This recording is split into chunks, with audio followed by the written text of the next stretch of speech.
Halo teman-teman, jumpa lagi di podcast bersama Ikatan Wajib Pajak Indonesia dan langsung kita mengundang ahli hukum kita semua, Bapak Alessandro Rey. Halo Pak Rey, apa kabar? Semangat dan sehat hari ini, Pak. Sehat Pak Awan dan selalu semangat. Terima kasih.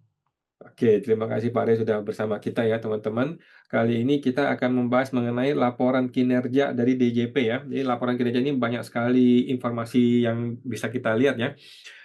Salah satunya mengenai tingkat kekalahan DJP di pengadilan pajak yang meningkat ya, jadi lebih banyak kalahnya DJP, tapi nanti kita bahas di video yang lain ya. Kali ini kita bahas mengenai laporan kinerja, terutama mengenai penerimaan ya. Target penerimaan kan di sini ada yang tercapai, ada yang nggak tercapai, ada yang minus sih nggak ya, ada yang kurang gitu ya. Nah, ini kita ada yang dikasih tanda-tanda warna biru nih, nanti kita minta ke Pak Rey ini ya. Apa masalahnya? Kenapa banyak kanwil yang penerimaannya malah turun 75% gitu loh.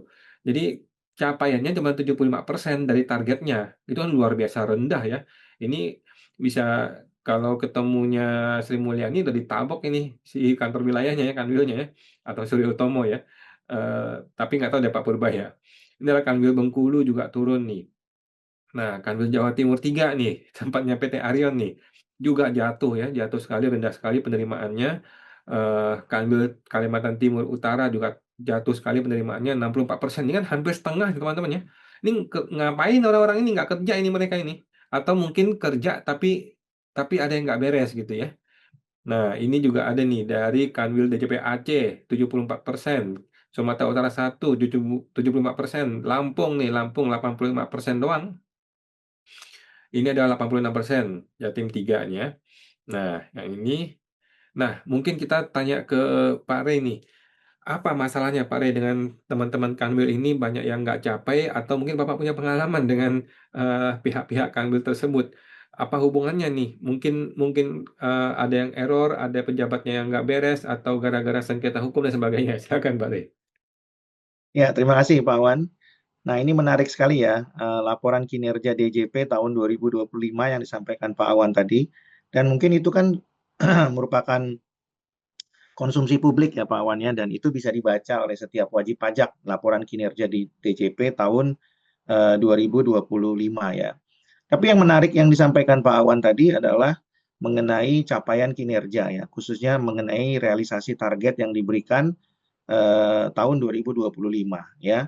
Dan tadi Pak Awan menunjukkan beberapa kanwil DJP ya, terutama kanwil DJP yang tidak perform ya Pak Awan atau tidak mencapai target ya. Bahkan tadi ada yang disebutkan hanya sekitar 64%.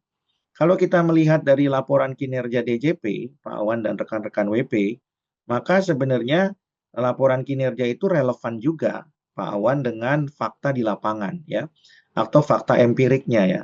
Ternyata berdasarkan pengalaman kami, Pak Awan, ya, yang kemudian juga pengalaman beberapa anggota IWPI dan juga pengalaman anggota P5I, ternyata laporan kinerja ini eh, mempunyai relevansi yang nyata di lapangan dengan para anggota IWPI maupun P5I ya, mungkin juga dengan Pak Awan, karena apa yang dilaporkan itu memang relevan dengan fakta yang terjadi di lapangan ya, di mana ada beberapa fakta yang memang cara mencari target melalui pemeriksaannya itu kurang bisa memberikan rasa keadilan begitu ya, sehingga muncullah sengketa atau kasus ya.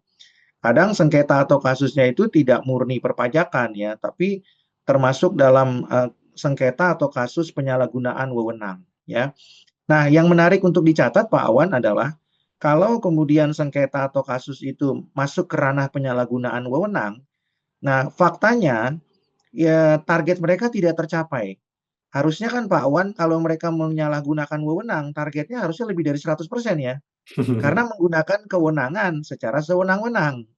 Kan harusnya begitu. Tapi ternyata faktanya tidak loh. Yang Pak Awan tampilkan tadi itu adalah pengalaman empirik yang dialami oleh banyak wajib pajak ya. Juga dialami oleh banyak beberapa banyak praktisi pajak gitu ya dari berbagai macam organisasi. Nah, jadi memang kalau kita bicara laporan tadi sangatlah relevan sekali dengan fakta yang terjadi di lapangan ya. Nah, tentunya tadinya kami berpikir harusnya itu berbanding terbalik, Pak Awan. Kalau mereka menggunakan kesewenang-wenangan atau murni kewenangan, harusnya kan di atas 100% gitu ya. Karena apa? Karena dengan menggunakan kewenangan, mereka bisa mendapatkan penghasilan atau pendapatan dari pajak itu lebih cepat dan lebih besar gitu ya. Tidak perlu melakukan sesuatu secara prosedural. Misalnya pemeriksaan. Kalau pemeriksaan ternyata tidak dilakukan secara prosedural, ya tapi dilakukan dengan kekuasaan, mungkin kan nilai SKP-nya lebih besar, Pak Awan. Ya, mungkin begitu ya. Tapi ternyata kan faktanya ini tidak. Nah, apa yang menjadi penyebab? Nah, jadi kalau menurut saya, alasan yang menjadi penyebab tidak tercapai juga adalah karena mungkin ketika SKP itu diterbitkan secara tanda petik sewenang-wenang, bisa jadi WP-nya melakukan upaya, Pak Awan, yaitu upaya administratif dan upaya hukum gitu ya. Sehingga akhirnya kalau dimenangkan, maka kan itu tidak bisa dihitung sebagai target ya. Nah, bisa saja SKP-nya dicapai dengan cepat dan tinggi. Tapi kalau pada akhirnya dibatalkan, Pak Awan, ya atau pada akhirnya kemudian dibetulkan nilainya, maka kan itu akan berpengaruh kepada target pencapaian, ya. Nah, dari angka-angka yang Pak Awan sebutkan tadi, ya itu kan ada banyak kasusnya yang mungkin bisa juga dilihat di medsos, Pak Awan ya. Contohnya tadi Kanwil DJP Aceh misalnya, itu baru-baru ini heboh sekali itu ya. Kemudian Kanwil Bengkulu dan Lampung ya. Kemudian juga ada Kalimantan Utara, Kalimantan Timur begitu ya. Mungkin juga ada Kanwil DJP 3. Itu juga kanwil-kanwil yang kemudian banyak sekali kasus yang bersinggungan dengan wajib pajak ya. Jadi kalau orang awam melihatnya harusnya kalau menggunakan kewenangan target bisa tercapai dan kemudian lebih cepat dan lebih tinggi. Tapi ternyata faktanya tidak dan itu disebabkan mungkin menurut saya karena WP-nya tidak tinggal diam.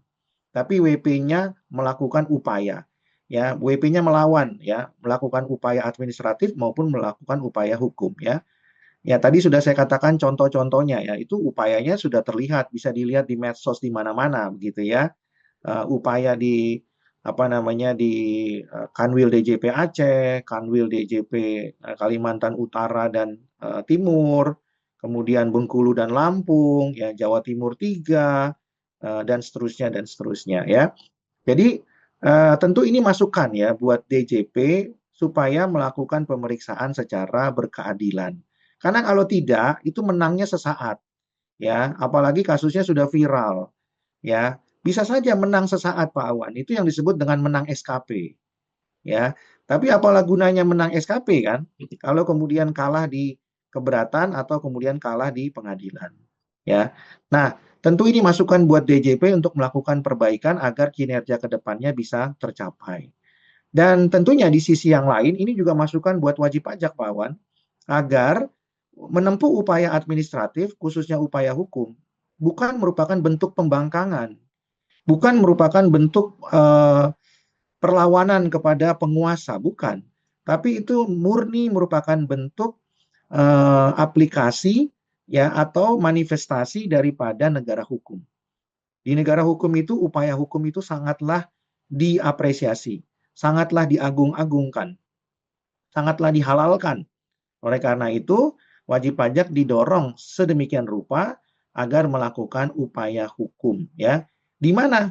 Ya bukan saja di pengadilan pajak ya, bukan saja di Mahkamah Agung, tapi juga di pengadilan-pengadilan lain, pengadilan negeri, pengadilan tun ya, Komisi Informasi Pusat, Ombudsman dan lain-lain sepanjang itu merupakan forum hukum.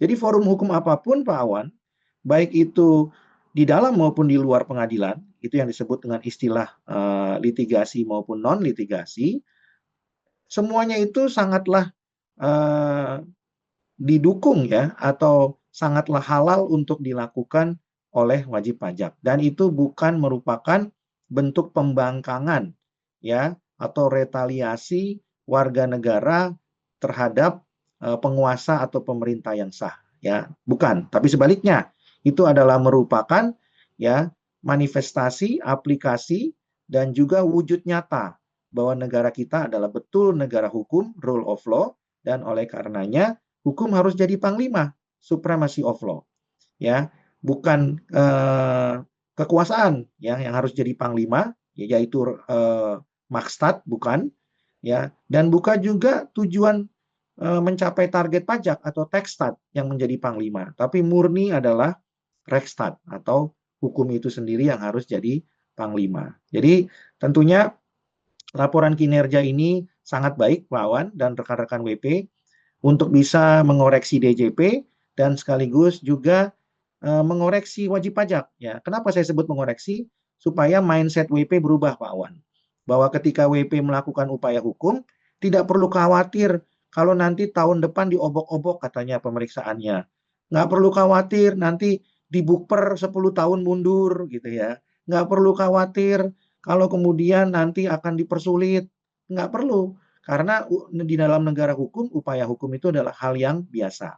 Tapi tentunya ya kita juga harus mengingatkan kepada WP supaya compliance pemenuhan kewajiban perpajakan itu dilaksanakan dengan baik. Demikian Pak Wan. Oke, terima kasih Pak Rey ya, luar biasa informasinya. Jadi tindakan yang error sewenang-wenang justru tidak baik ya bagi DJP itu sendiri, justru menyebabkan targetnya nggak tercapai gitu. Percuma menang di SKP tapi kalah di pengadilan. Nah, tentu aja bagi wajib pajak ya, jangan ragu-ragu untuk menempuh upaya hukum seperti kata Pak Rey ya. Di negara hukum, melaksanakan hukum ya bukan berarti pembangkangan ya, justru itu sesuatu yang sesuai dengan hukum. Baik, makasih Pak Rey. Kita jumpa lagi Pak di podcast berikutnya Pak. Makasih Pak. Ya, terima kasih.